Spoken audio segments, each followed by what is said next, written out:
Hey there, I am Dr. Amy King, otherwise known as Dr. Amy, and this podcast is The Most Important Medicine. If you're a physician or healthcare provider, this podcast is for you.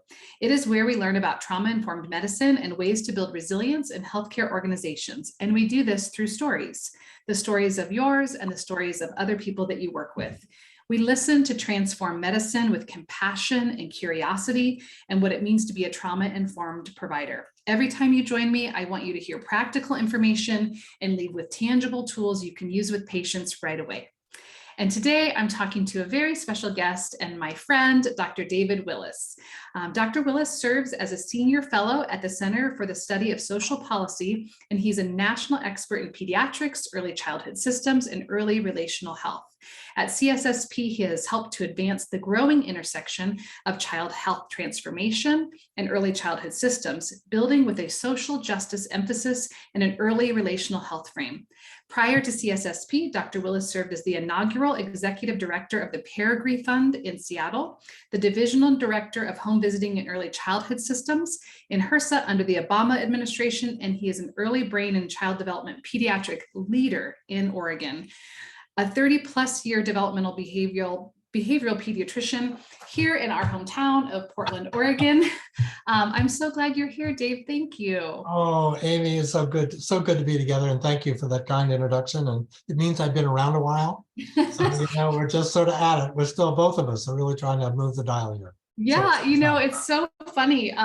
For people that are listening, I still remember before you went off to Washington, D.C., I would get these calls from you, and they were like the most complicated patients, complexity, trauma. And I was like, oh my gosh, it's Dr. Willis, and I've got to figure out how to help this family again. And it's been such a great partnership. That's so true, Amy. And didn't we have fun trying to figure out how to really help families find their voice of recovery? Mm-hmm. And that whole sense of, if we're very intentional relationally, and we're very intentional in terms of providing support and listening deeply, families can experience something new and profound for themselves. Yeah. And so often there's that sense of isolation that creates people feeling very alone. And so you're already saying some really important things. Will you define for people that are listening relational health, and specifically early relational health? Sure. There's two ways to go at it. One, to describe it in long term, and then there's the way to describe it in the short term. And, we're talking about the criticalness of relationships and how the foundation of health, development, and future well-being is built by the earliest relational experiences. Now, of course, relational experiences live in the context of people's lives. So the environment within people live, their histories that they bring forward from their upbringing, and then the context of the moment of the social determinants, meaning their economic status, the neighborhoods they live in, their educational status, and the like, all create a context within which relationships thrive or where they're more vulnerable. And going deeper into early relational health, we're talking about those emotional connections, the earliest foundational emotional connections that young infants and toddlers experience with their parents, caregivers, that are foundational. All of those take place in the context of their daily lives. So it's not just the relationships itself, it's how the relationships are well supported in the world and the environment within which they live. So if you were talking to a young resident or somebody trying to learn more about you, you'd be asking them to look at several intersections in this child's life. Oh, absolutely. I mean, one, let's pay attention to the dyadic experience. What's going on with the relationship itself? It's not about the child's independent development. It's about the context of the relational experiences that actually creates the core drivers of what creates the developmental outcomes. I was taught by Stan Greenspan many, many years ago that relationship is driven by the emotional experiences together. The brain absorbs the relational experience and context to build its capacities or not. Then secondly, as a pediatric resident, one has to be well mindful of, and what are the contexts that support relationships, or what are the contexts that make it harder? Yeah. Every family at the birth of their baby hopes for a positive future for themselves and for their baby. And then it gets harder sometimes if they're a single parent, or if they're poor, or whether they got to go back to work, or whether the community they live in is dangerous, or whether there's no support. We used to say, I think Stan Greenspan was, well, and Brazelton were people that said, you know, no mother alone should be alone with her baby. She needs care from somebody else. It's an embedded relational experience. So an isolated mother with a new baby is actually an emergency. Yeah. They need connections relationally. Because the cultural myth is that it's one baby, one mama. That's not true. That creates the greatest vulnerability. So that opens up that paradigm shift that's now being discussed about advancing a relational health frame, which means being very attentive to the relational experience and relational context.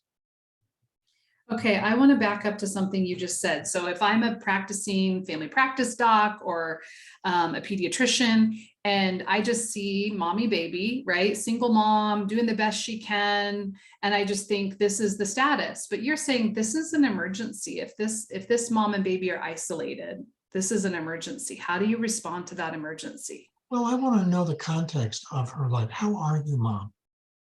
How are you doing? You know, raising a baby is a hard challenge. What are you experiencing? Which then begins to open up a dialogue relationally. That's part one. What's my relationship as a caregiver, pediatrician, family practitioner, nurse practitioner? What's my relationship with this parent to their strengths? How are you? Is opening up that I care about you. Because the care of the parent impacts then the care of the baby. That's part one.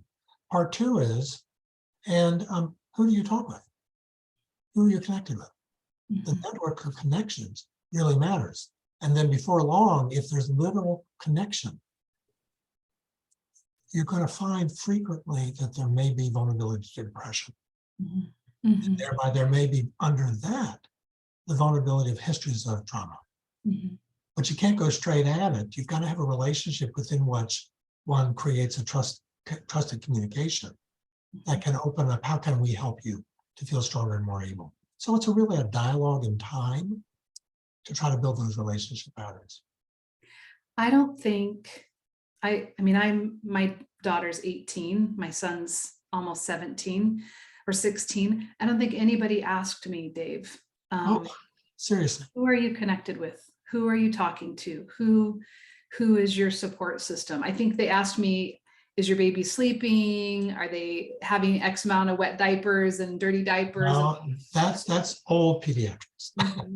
Say more.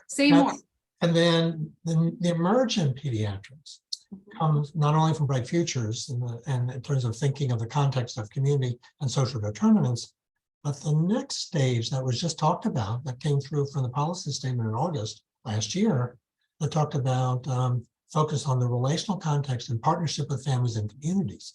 That's the emergent next generation of pediatrics that the new Council on Emotional and Behavioral Well-being at the AAP is starting to look at.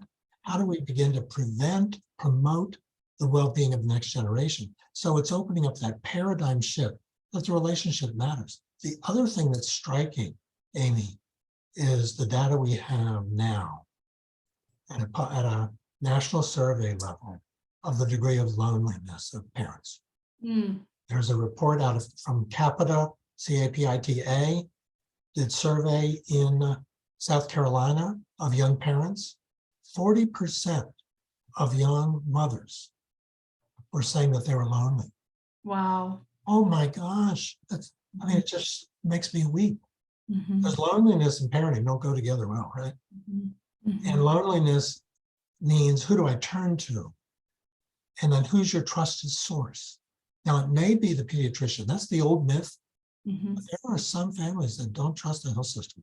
Sure. Look what happened with the immunization mess. Look what happened with, and then if you get deeper into BIPOC communities, that sense of being judged, or that sense of being vulnerable. And if you're a family who's even a little more vulnerable too, where you worry about CPS coming in your doorstep if you make any acknowledgement of struggle.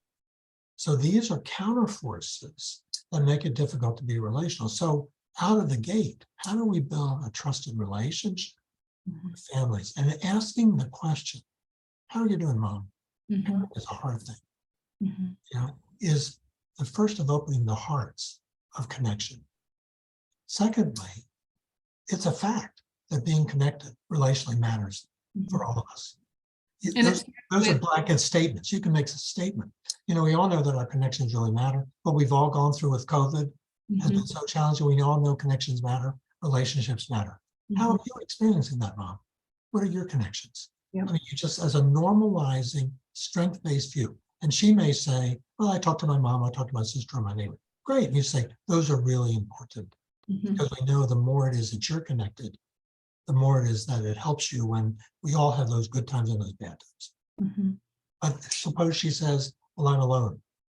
You say, well, we should keep talking about this. Why do you think that is? I mean, you're starting to open up a relational dialogue because relational help matters. Well, right away, what you're normalizing is asking mom, right? How are you? How are you really? And B, normalizing that it's okay to have ups and downs. And I think for so many new parents, they have this vision of like, happy baby, new life, whether they're with a partner or not with a partner. And so right away, what you're saying too is, parenting can be tough. Let's talk about these relationships right away. I know you've been a champion of trauma-informed medicine, right? And all of us, not only what are our own stories of trauma so that we can be aware of our biases and vulnerabilities and our own reflective abilities, but also how do we begin the journey of partnering with families to their resiliency building so that their trauma is no longer hidden? That's right. Because that's been as this century gets rewritten, silence around trauma and isolation. Who do you talk to becomes really important. And then I think you said last week you were talking with Bruce Perry, and Bruce and Oprah wrote that beautiful book, What's Happened to You. And then if you haven't listened to the podcast, both of them you should, because it is transformative. It's transformative. First, in terms of where are we heading. Two, if we're really going to create a resilient society, then the healing forces of telling your story and sharing and being heard and being felt is a part of what has to become a part of the health system. This is not about a mental health treatment system. This is about activating people's resiliency in communication with others. And it starts very commonly around the birth of the baby. I feel, and I think Bruce would say the same thing, I believe deeply that there's a generational evolutionary healing force at the time of the birth of the baby. Everybody has that sense of hope and possibility around the birth. And I actually think it's an open space for conversation. Agreed. It's happened to you to be different than our future. And as a pediatrician, nurse practitioner, community health worker, healthy steps provider, who's going to have the safe conversation with next generation to first, how are you? And then, what's your story? I love that. That doesn't mean you have to go, you're not a therapist. You're basically believing in the power of human relationships to grow for the benefit of the next generation. And every family knows that. I love the hopefulness in that message, right? Because, often when I'm talking with providers, they talk about the worry, like, I'm not a therapist, like, I don't want to open this can of worms and talk about trauma. But what you're saying, it's really the power of believing in their ability to heal through relationships. Yeah. Oh, absolutely. I'm dating myself, Dr. Amy, but Barry Brazelton. I met him when I was a fellow. Okay, good long time ago. He came to Oregon and presented at one of the big conference centers. Huge number of people. It was when Touchpoints was just starting, and when the good work of baby observation was coming forward. And he said something to this huge crowd I'll never forget. He said, with every well-child encounter, a mother and father should walk out feeling as though they were better heard and feeling better about themselves with every visit. I've never forgotten that. Wow. And that's well-child care. Wow. And thereby, how are you, Mom? How are you, Dad? How are you, Grandma? How are you doing with your experience? Say that again. They should feel better about themselves and better about their sense of being parents. their sense of, yeah. That's just a part of what should be the context of well childcare, because there's a parallel process, right, Amy? And Mhm. that is, if we value and see the strengths that families have authentically, not with just words, but heartfelt, Mhm. right? Because they will sense your truthful, emotional communication. Mhm. They walk out that door and go, my gosh, thank you. It means something to me. Or versus the opposite, where a family walks in and we're judging them, Mhm. or watch out for our biases, because Right. we all have them. Yeah. And we've all been built of them from privilege and training and culture.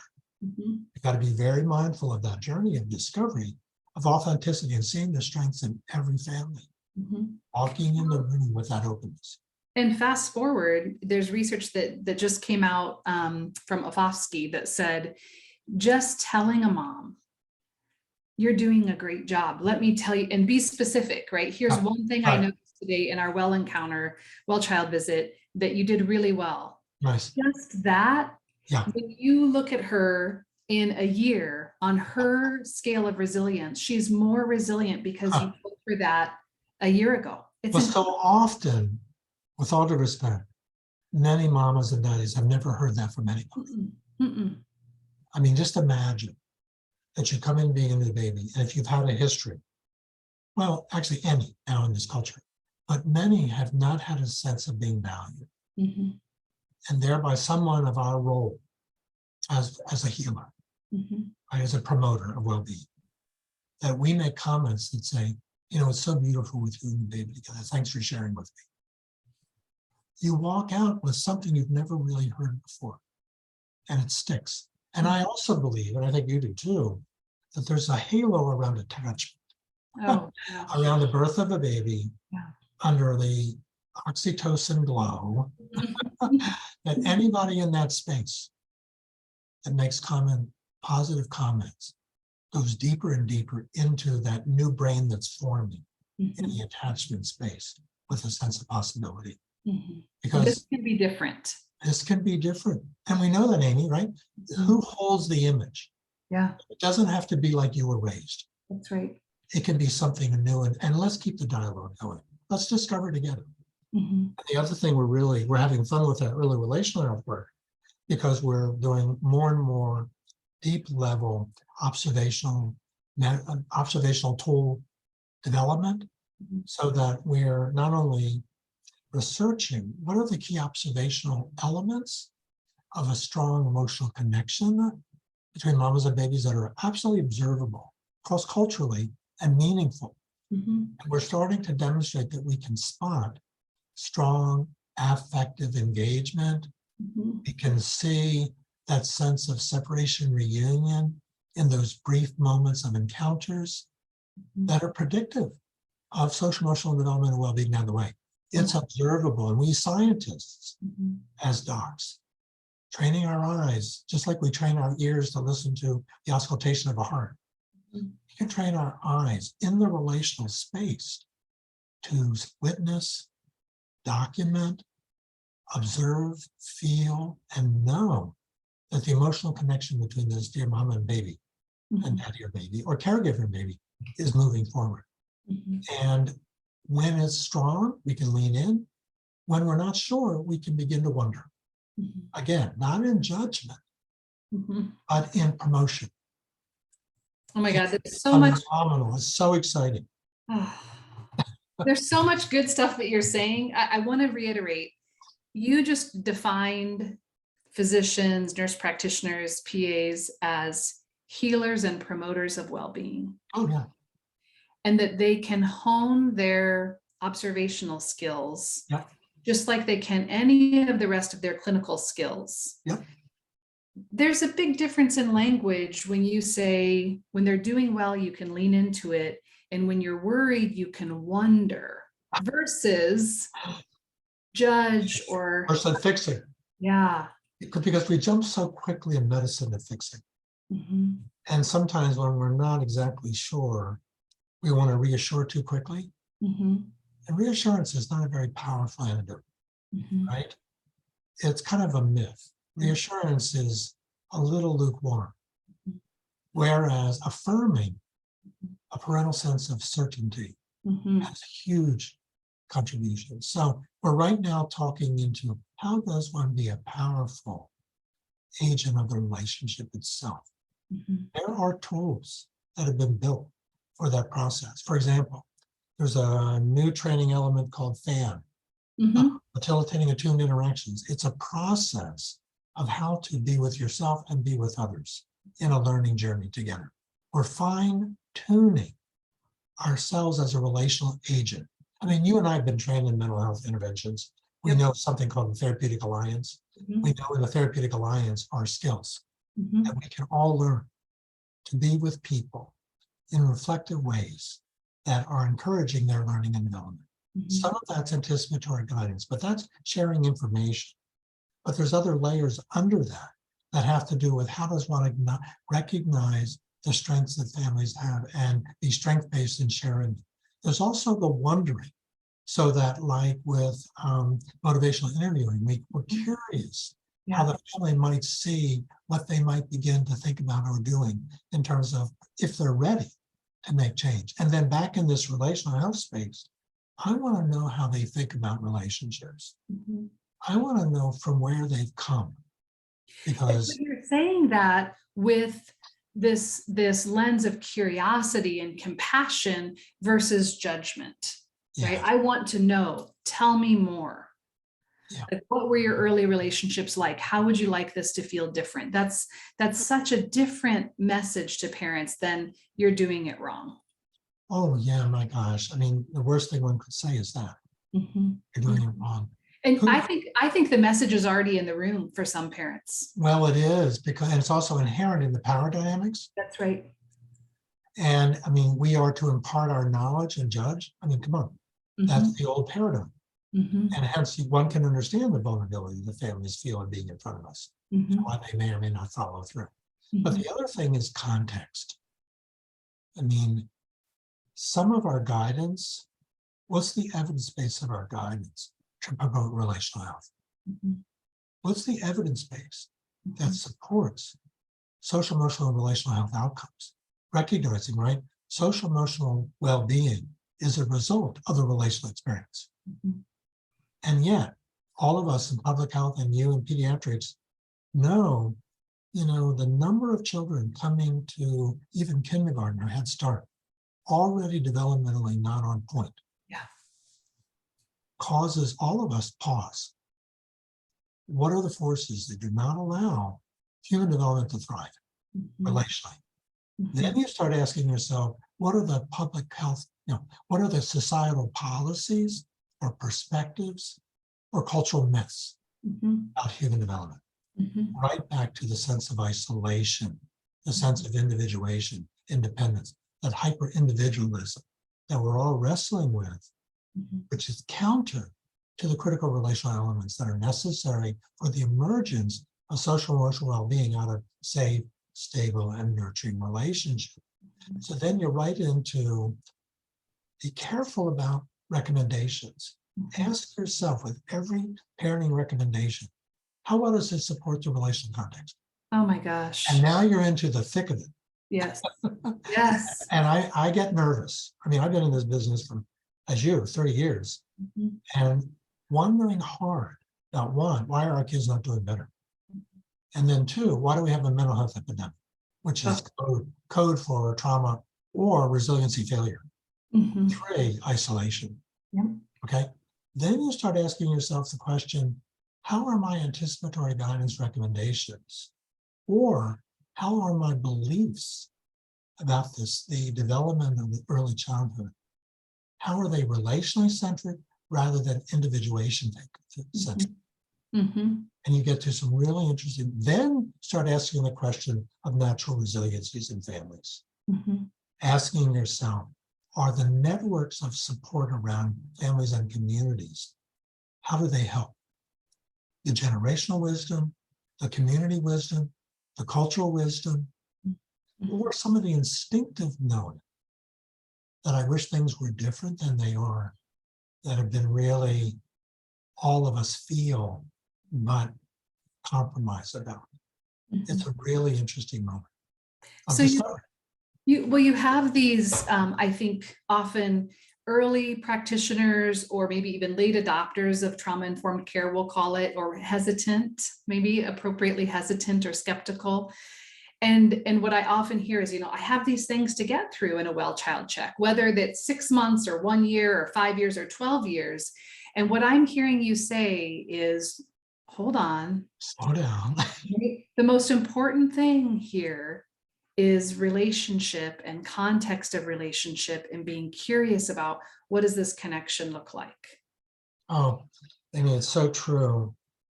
And you want to know that there's joy and delight in the relationship itself. Mm-hmm.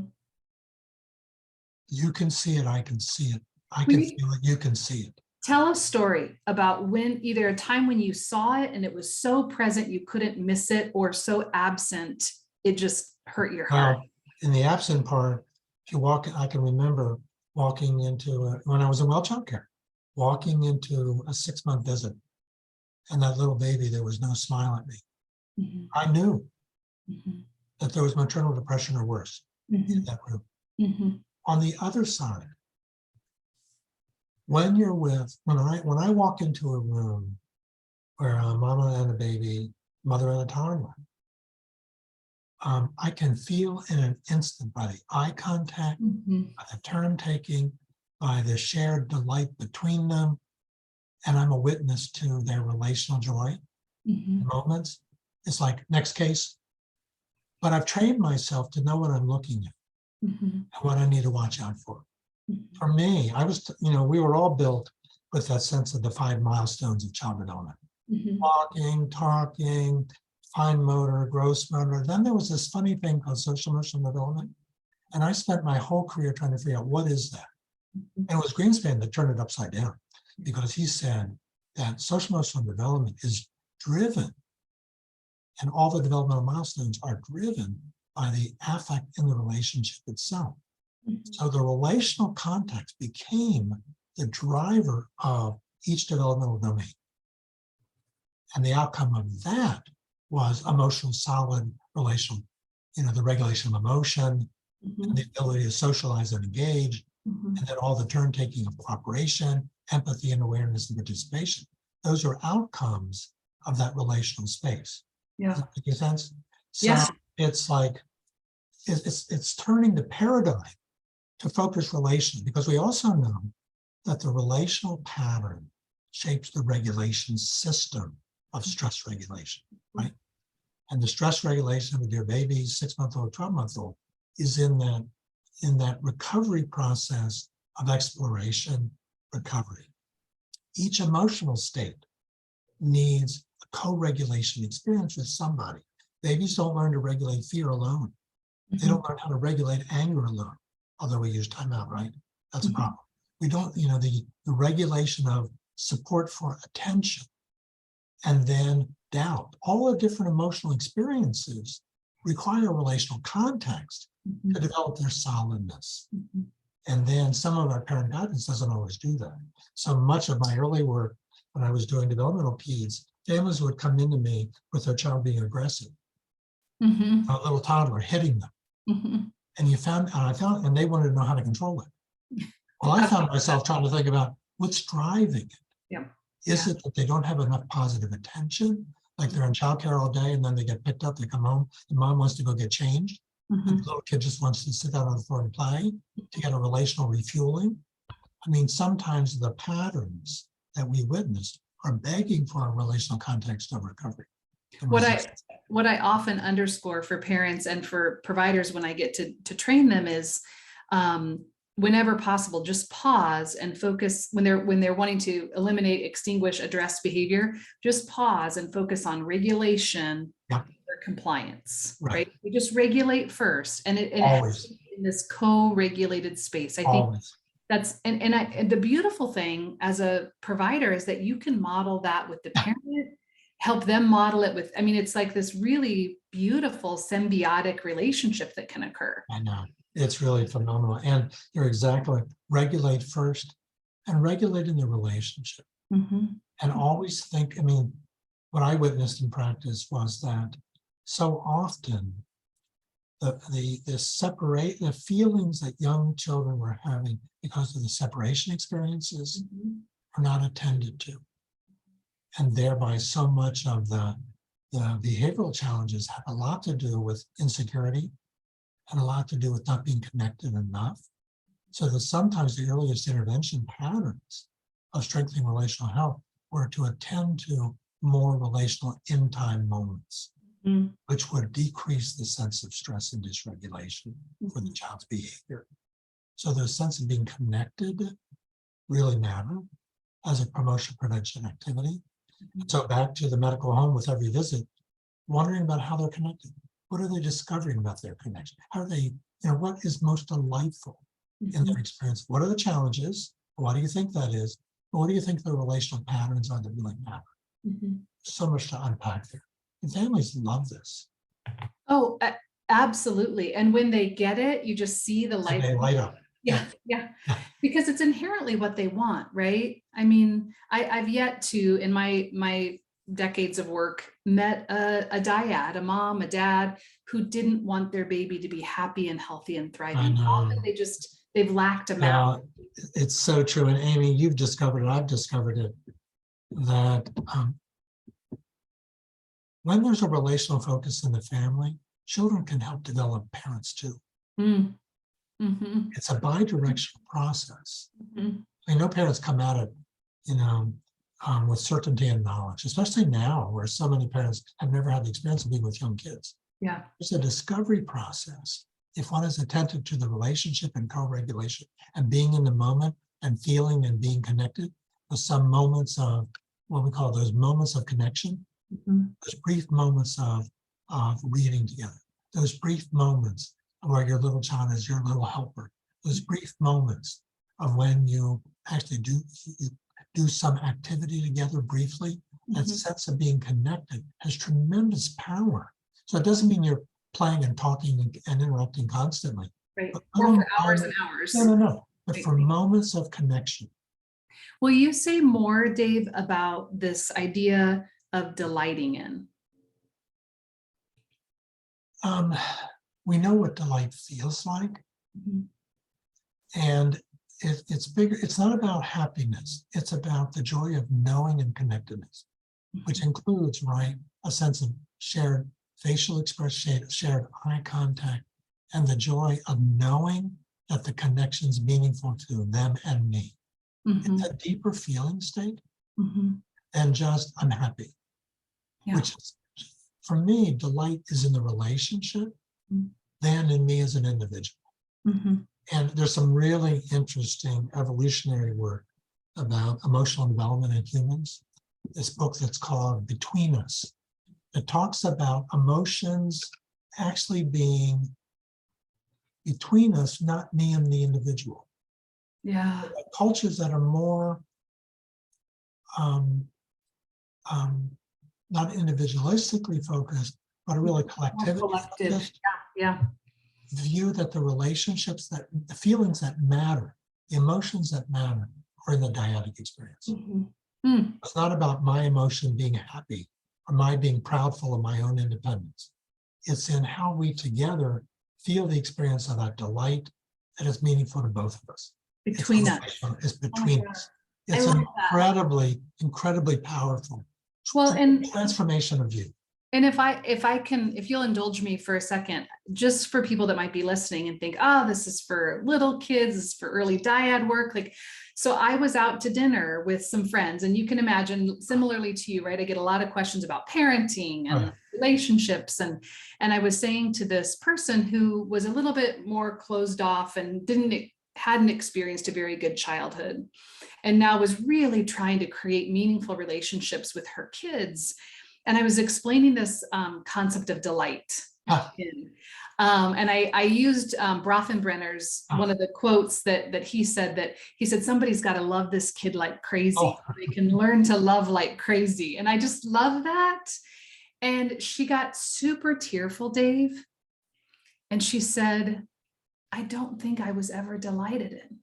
I know. How do I learn? And so that for people that are listening that think like, oh, this is everything into your adult relational health, right? Well, and that's where the healing space is. Mhm. And everywhere from Circle of Security that talks about delight being developmental to all of us that do any kind of mental health therapy know at the moment of being in relationship, there's delight in moments of experience. And then how many of our relationships with our spouse help heal the traumas in our lives, Sure. discovery and the growth through the delight of loving. Mhm. I might argue that love is the driver of recovery. Mhm. Oh, Connected in knowing, in feeling, and in delighting in being in the relationship. It's so powerful, Amy. The delight I'm of gonna being together. I gotta go. I'm gonna have to go back and write down all the Dave quotes. No. If you love is the driver of recovery, like that makes me tearful. I mean, it's everything, right? It's everything. I know. Oh my gosh. Okay, let me bring it home here. I have a couple of just fun rapid fire questions here at the end. Okay. What's one thing that people get wrong about this work? That it's new. Ah, This is as old as it comes. mm-hmm. And in every cultural tradition, there's dialogue about being in relationship, being in community. Mm-hmm. And that has been lost Mm-hmm. under this sense of we need to do something new and different. Yeah. As if it's something new to be discovered. Mm-hmm. But in our dialogue with families, with indigenous cultures, with Mm-hmm. families themselves, with some disciplines, like we've known this forever. Mm-hmm. But you ask a harder question: what happened? Mm-hmm. And you see the societal belief structures. You see the policies that focus on the individual, not the relationship. Mm-hmm. You see, we still don't have we still don't have a young family policy in this nation. And you see, unfortunately, some of the policy drivers that are not the least of which racist, that disrupt well-being of connectedness. Mm-hmm. So it's really not new. The relational health framing is putting a special emphasis on relationships really matter at the time when we forgot that. Yeah. And thereby is really a policy driver, Mm-hmm. but also a paradigm shift of remembering and reframing what we actually know, Mm-hmm. giving it power. So that's the first question. You have another one? Yeah. Okay. So if you could go back and talk to young Dr. Willis, brand new, what would you say to him?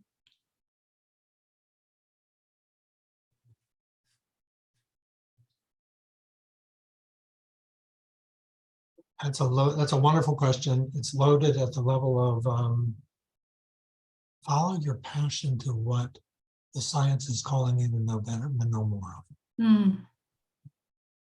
Wonder we're so privileged in medicine Mm-hmm. to be able to wonder what we know, what we see, and why we don't see more health. Mm-hmm. And that's been a wondering I've had for 25 years. And what would I want to, and way back when I was a fellow, I would say to I'm delighted with the path that went for me, but I wondered why child development wasn't doing better. Mm-hmm. And it generated a generation of my work and others. Mm-hmm. I know that each young fellow resident has similar questions that are plexing them from their training, from the moment. Mm-hmm. My message is lean in, do what that ever is, and allow that passion of wonder and learning mm-hmm. to drive next generation work, because it's constantly evolving learning and discipline that we're privileged to be a part of. That's our new mantra here. Lean in when it feels good and right, and wonder and be curious when it doesn't, right? Yes. Okay, Exactly. last question. It's the toughest one for everyone. It's 11 o'clock at night and you have a food craving. What do you reach for? Ice cream. What kind? Well, I'm not really that picky, but I mean, I love mint chocolate chip, but I also like um, lemon flavored um, just gelatos. Uh-huh. That's probably my favorites. Yeah. How about you? Oh gosh, definitely sweets. Definitely sweets. But if I eat chocolate too late at night, then I keep my husband up all night Oh, asking him questions. I can tell you, I've recorded a couple of dozen podcasts now, and we could fuel physicians on ice cream, popcorn, and whiskey. oh, now yeah, the popcorn's good midday. You know, the scotch on the weekends very pleasant. Yeah, So it yeah. all kind of goes together. Even. Thank you so much for being here. And from the What a bottom of my pleasure. heart, Dave, you are an inspiration and a mentor and a champion in this field. And thank you for shaping the thoughts of young people. Oh, Amy, I so appreciate the honor. It's great to be together. Be Yeah, well. thank Be you. well. Okay.